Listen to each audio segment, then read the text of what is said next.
Настоящее бабье лето не только на дворе, изображенном на сцене, но и в душе героев. Все смешалось. Добро и зло, любовь и ревность. Свою вторую половинку персонажи комедии ищут по-разному.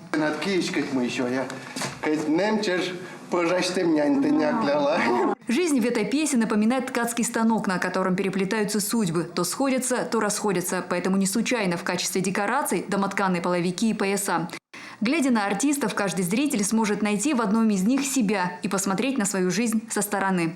Порой люди ищут счастье где-то на стороне, там, любовь какую-то, да, а вот она же рядом, здесь буквально оглянись и присмотрись, может, это тот человек, который для тебя и создан. Все отношения понятны, и, мне кажется, зрителю уже самому будет с нетерпением сидеть и ждать, когда у вас уже все это случится.